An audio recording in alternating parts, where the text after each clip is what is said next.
Baik, Assalamualaikum warahmatullahi wabarakatuh.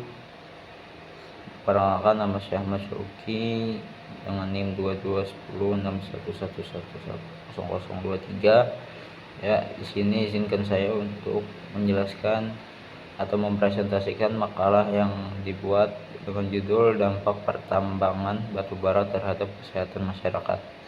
Baik, dengan berkembangnya industri pertambangan di Indonesia, khususnya Kalimantan, yang dikenal salah satu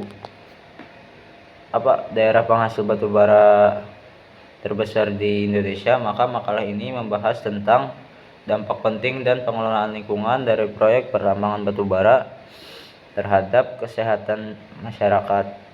Jadi meskipun industri pertambangan ini berkontribusi secara signifikan terhadap perekonomian di Indonesia, jadi aktivitas ini juga membawa dampak negatif yang serius terhadap lingkungan dan kesehatan penduduk setempat.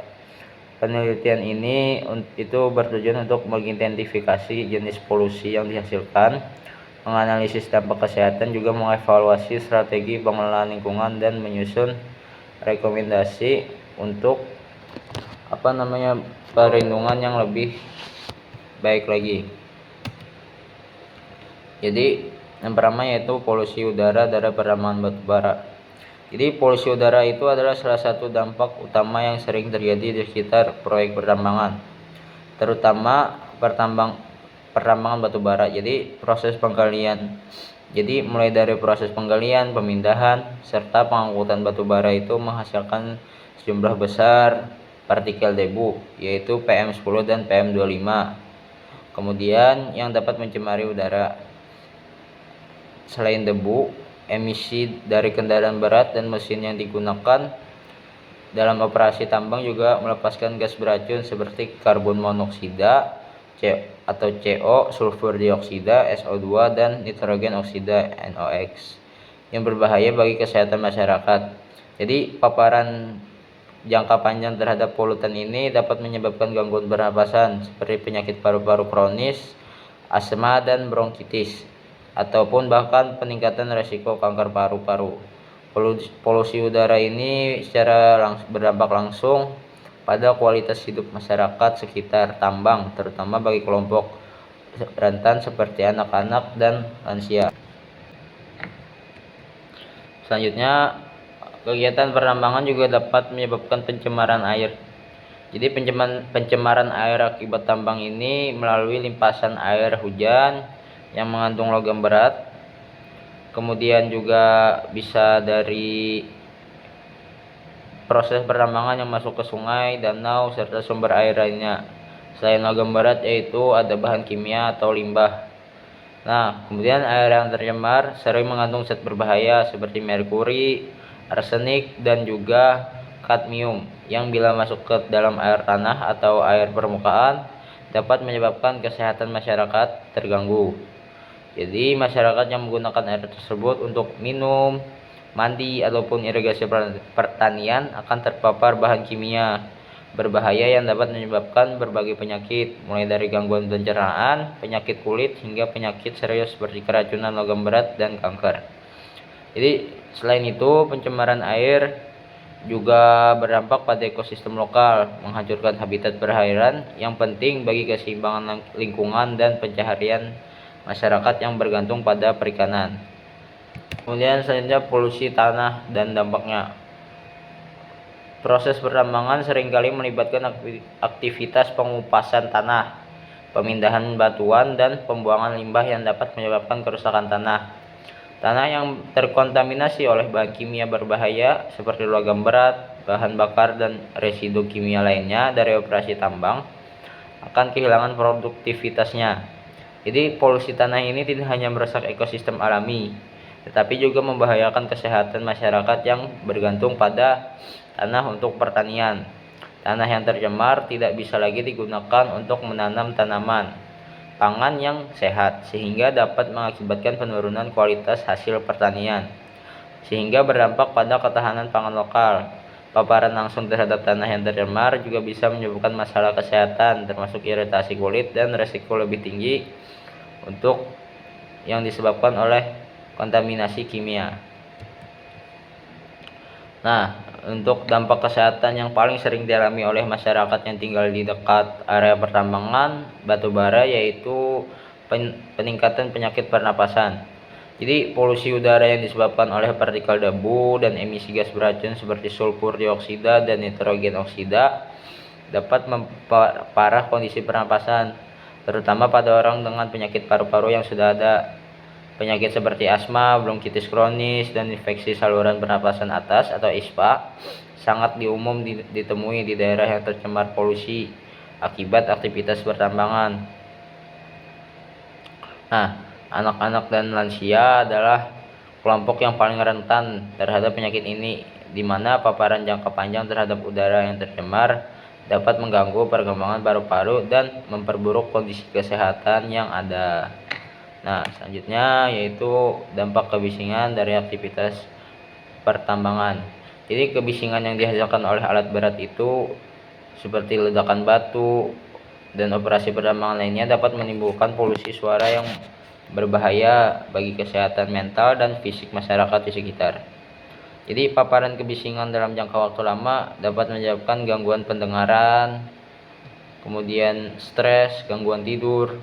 Nah, jadi tingkat kebisingan yang tinggi itu dapat mempengaruhi kesejahteraan psikologis penduduk, menyebabkan peningkatan tingkat kecemasan, tekanan darah tinggi, dan juga penurunan kualitas hidup. Kondisi ini sangat merugikan bagi masyarakat yang harus hidup dengan kebisingan konstan tanpa adanya solusi yang efektif dari perusahaan tambang. Kemudian, untuk strategi pengelolaan dampak lingkungan yang pertama yaitu pengendalian polusi udara. Jadi untuk mengurangi dampak polusi udara yang ditimbulkan oleh proyek pertambangan diperlukan langkah-langkah pengelolaan yang tepat. Salah satunya yaitu penyemprotan air secara rutin di sepanjang jalan pertambangan untuk menekan debu yang berterbangan. Jadi selain itu perusahaan tambang juga dapat menggunakan teknologi filtrasi udara pada cerobong industrinya untuk mengurangi emisi gas beracun.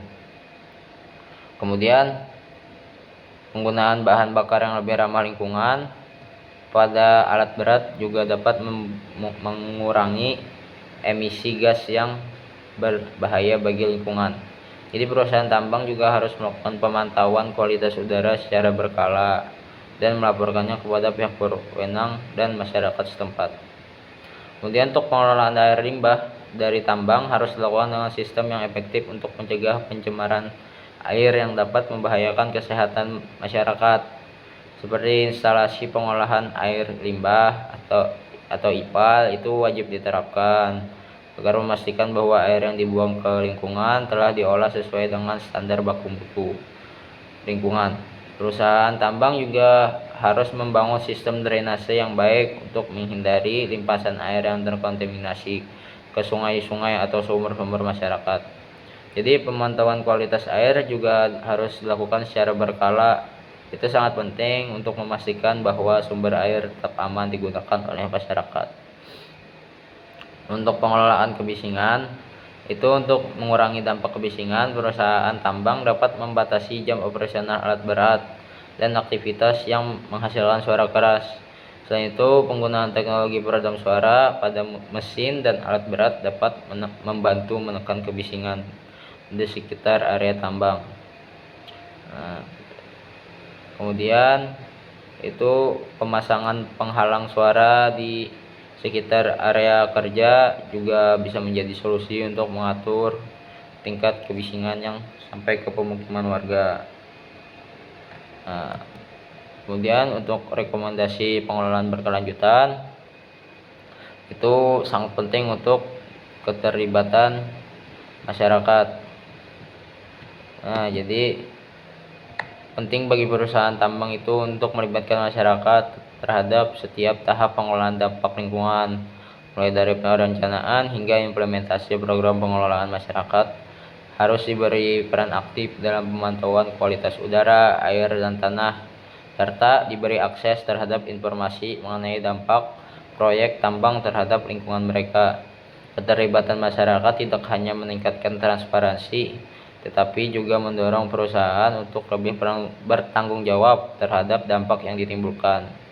Kemudian yang kedua yaitu pendidikan kesehatan.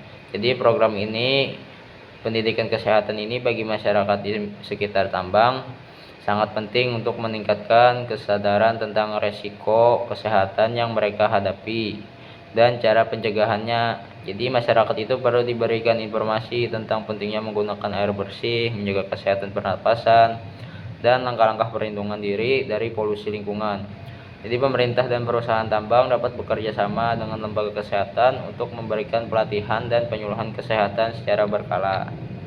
Kemudian yang ketiga yaitu teknologi ramah lingkungan. Nah, untuk penggunaan teknologi yang lebih ramah lingkungan dalam operasi tambang ini sangat diperlukan untuk mengurangi dampak negatif terhadap lingkungan dan kesehatan masyarakat. Nah, perusahaan tambang harus berinvestasi dalam teknologi yang dapat mengurangi emisi polutan, mengolah air limbah secara lebih efisien, serta minimalkan dampak fisik dari aktivitas tambang terhadap tanah dan ekosistem. Integrasi teknologi hijau ini tidak hanya akan melindungi kesehatan masyarakat, tapi juga mendukung keberlanjutan lingkungan dalam jangka panjang. Jadi, itu tadi. Sekian dari saya, salah hilaf mohon maaf. Assalamualaikum warahmatullahi wabarakatuh.